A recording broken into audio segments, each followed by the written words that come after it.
നമസ്കാരം.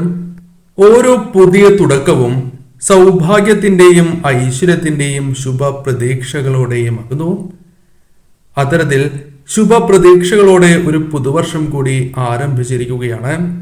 സംഖ്യാശാസ്ത്രപ്രകാരം 2025 എന്ന പുതുവർഷത്തിന്റെ മൂലഫലം 9 ആകുന്നു. ജ്യോതിഷപരമായി പരിവർത്തനത്തെ ഈ വർഷം സൂചിപ്പിക്കുന്നതാകുന്നു.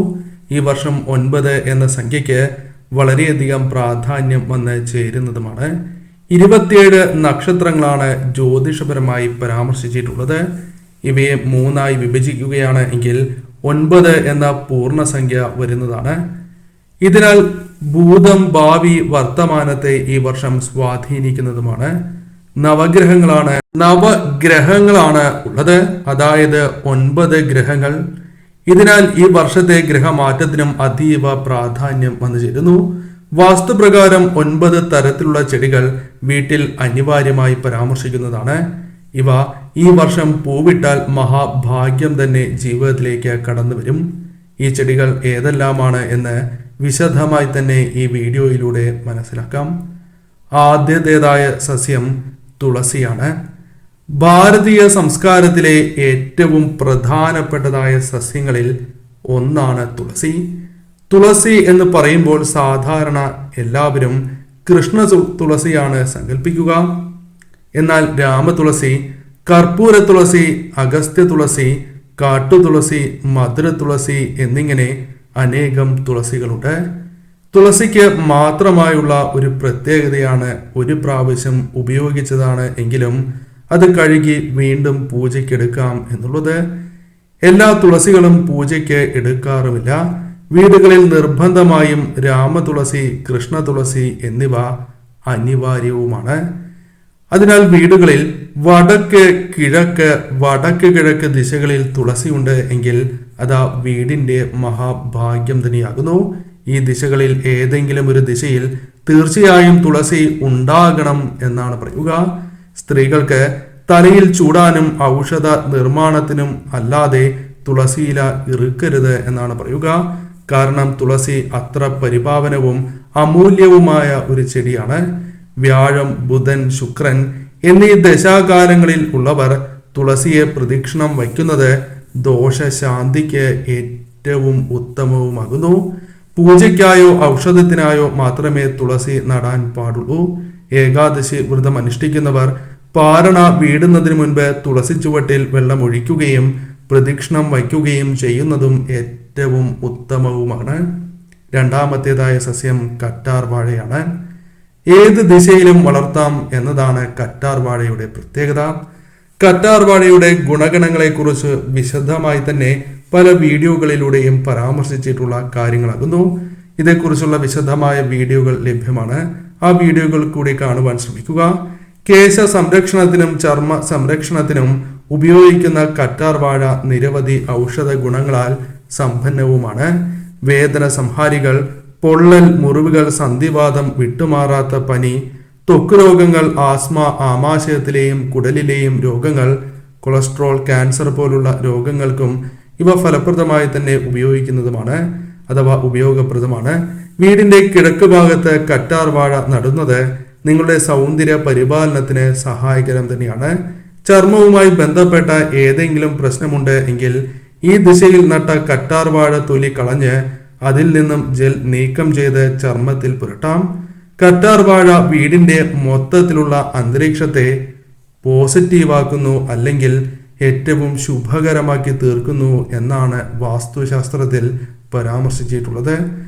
പടിഞ്ഞാറ് ദിശയിൽ കറ്റാർ വാഴ നട്ടുപിടിപ്പിച്ചാൽ, അത് ഈ പുതുവർഷത്തിൽ നട്ടുപിടിപ്പിക്കുകയാണ് എങ്കിൽ അത് നിങ്ങളുടെ ജീവിതത്തിലെ പല ദോഷകരമായ കാര്യങ്ങളും കുറയ്ക്കുകയും ഭാഗ്യം നിങ്ങൾക്ക് ഓരോ ചുവടുവയ്പിലും തുണയ്ക്കുകയും ചെയ്യുന്നതായ സാഹചര്യങ്ങൾ വന്നു ചേരും.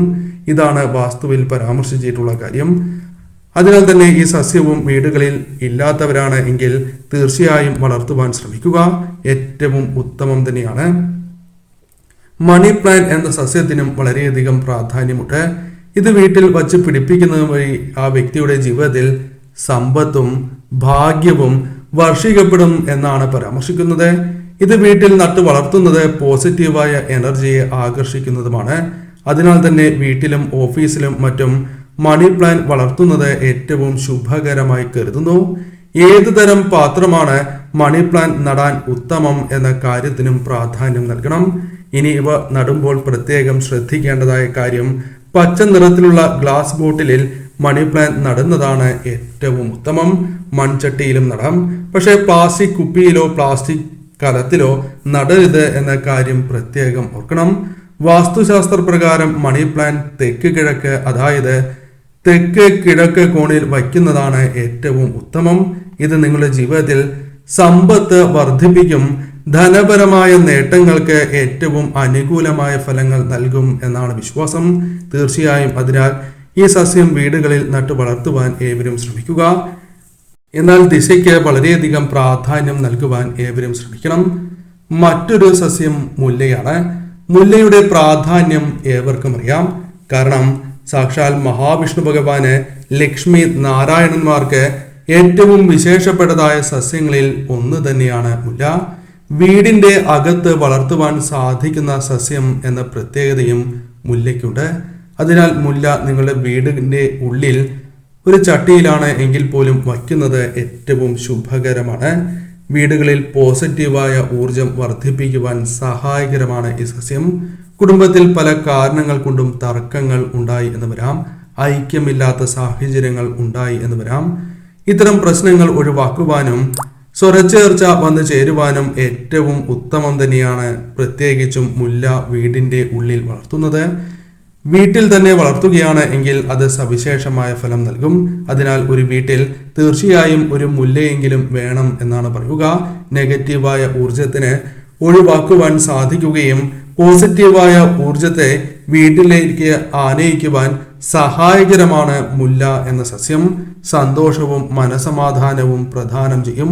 എന്നാൽ ദിശയ്ക്ക് പ്രാധാന്യം നൽകണം. പടിഞ്ഞാറ് ദിശയാണ് ഉത്തമം. അതിനാൽ ഈ ദിശയിൽ തന്നെ നട്ടു വളർത്തുവാൻ ഏവരും പ്രത്യേകം ശ്രദ്ധിക്കുക. ജീവിതത്തിൽ സമാധാനവും സന്തോഷവും കൊണ്ടുവരിക തന്നെ ചെയ്യും. മറ്റൊന്ന് മുളയാണ്. മുളയുടെ പ്രാധാന്യം ഏവർക്കും അറിയാം. പല വിധത്തിലുള്ള ദോഷകരമായ കാര്യങ്ങൾ, ദൃഷ്ടിദോഷം, നെഗറ്റീവായ ഊർജങ്ങളെ ഫലപ്രദമായി ചെറുക്കുവാൻ സാധിക്കുന്നതായ ഒരു സസ്യം കൂടിയാണ് മുള. അതിനാൽ മുള വീടുകളിലുണ്ട് എങ്കിൽ നിങ്ങളുടെ ജീവിതത്തിൽ ദൃഷ്ടിദോഷം അകലുന്നതാണ്. ആ വീട്ടിലെ അംഗങ്ങൾക്ക് ദൃഷ്ടിദോഷം ബാധിക്കാതിരിക്കുവാൻ സഹായകരമായി തീരും. 2025 എന്ന പുതുവർഷത്തിൽ തീർച്ചയായും വീട്ടിൽ ഉണ്ടാകേണ്ടതായ ഒരു സസ്യം തന്നെയാണ് മുള. വീട്ടിലില്ല എങ്കിൽ തീർച്ചയായും നിങ്ങൾ വീടുകളിൽ നട്ടു വളർത്തുവാൻ പ്രത്യേകം ശ്രദ്ധിക്കുക. എന്നാൽ നട്ടു വളർത്തുമ്പോൾ ദിശയ്ക്ക് വളരെയധികം പ്രാധാന്യം നൽകണം.